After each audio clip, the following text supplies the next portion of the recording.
plan until Roosevelt came to power in 1933 and then made a deal with the British. And that's exactly what I've gleaned from deep historical research, that the Bushes, the Rockefellers, they're all on record funding Hitler.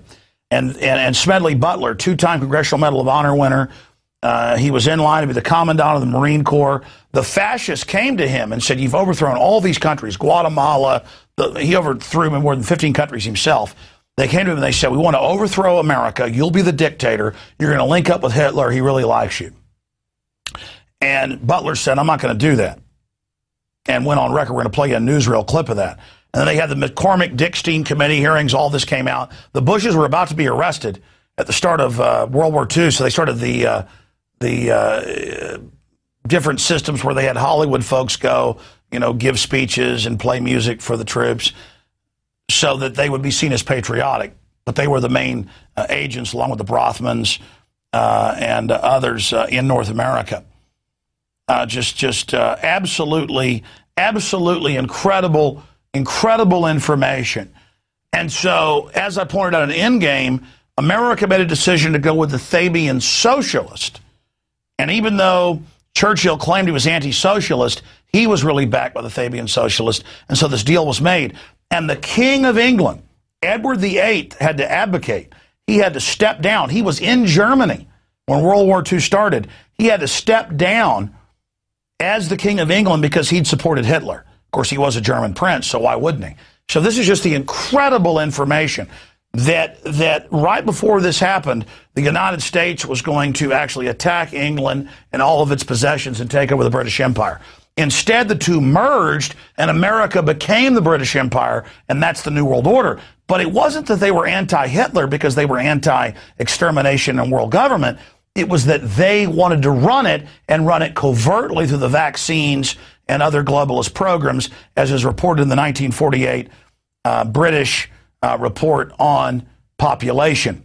All right, let's go ahead and go to that clip from Endgame. Congressional Medal of Honor winner Major General Smedley Butler went public in 1934, exposing an attempt by the robber barons to launch a military overthrow of the United States.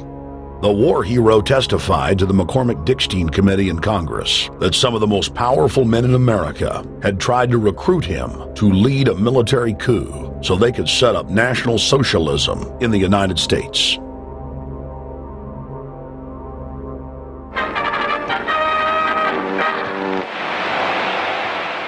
I appeared before the Congressional Committee, the highest representation of the American people, under subpoena to tell what I knew of activities which I believe might lead to an attempt to set up a fascist dictatorship.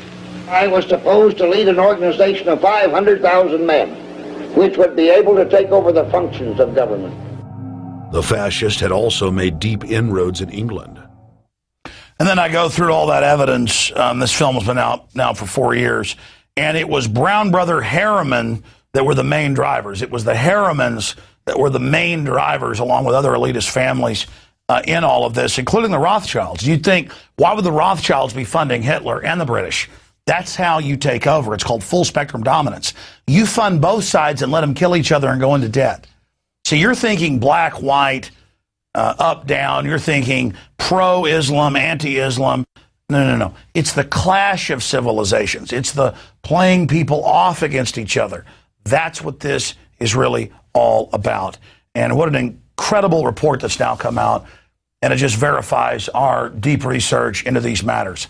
This is the type of information you get with InfoWars Nightly News. A group of people dedicated to reality, not to fake left-right paradigms, scoring points in bashing Democrats or scoring points in bashing Republicans and being part of some gang psychology. We are part of the reality movement. We are all about real information.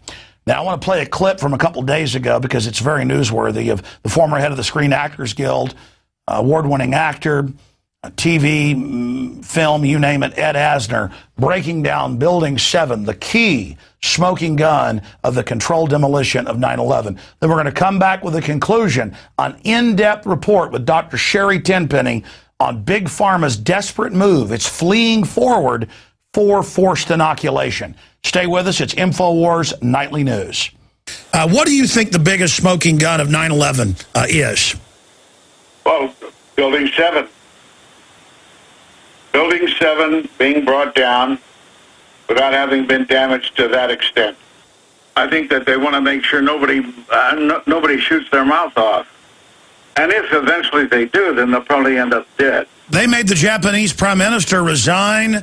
The heads of Tokyo Electric, heads rolled in Japan. Some people committed suicide over it. Yeah. But here they got promoted for standing down, Ed. You know, the amazing thing about 9/11 in its totality is that this greatest country in the world with the greatest, strongest defense in the world had this horrendous obscenity done to them on 9/11.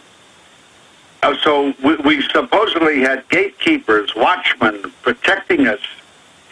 Why has not one single person been punished? Unless we bomb the city, we can't save it.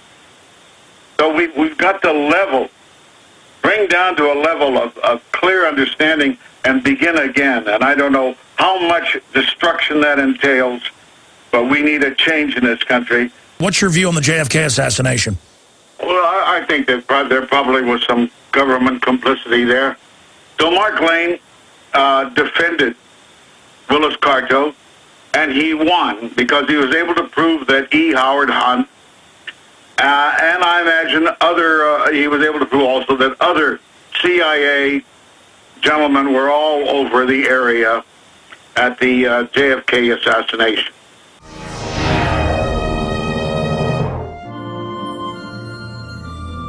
The American dream. There's a reason they call it a dream. Who's there? Cock-a-doodle-doo, pal.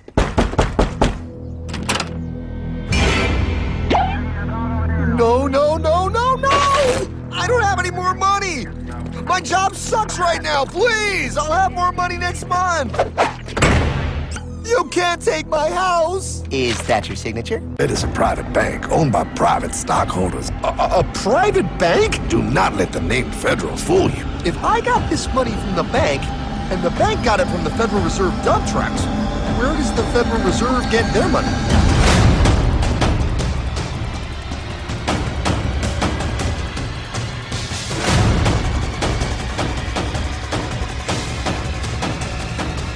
They take our property away, just like Thomas Jefferson said they would. Those sons of bitches! It's the greatest theft in human history.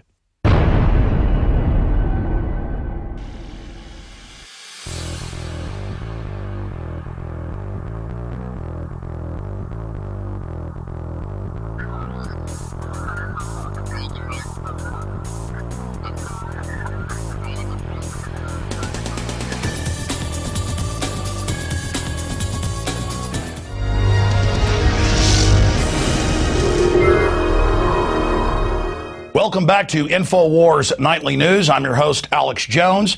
And all week we've been focusing in on vaccines because all over the United States, but also in other parts of the world like Mexico, governments are now moving towards forced inoculation of children without parental consent. That bill has now passed the House and Senate in California and is on Governor Brown's desk.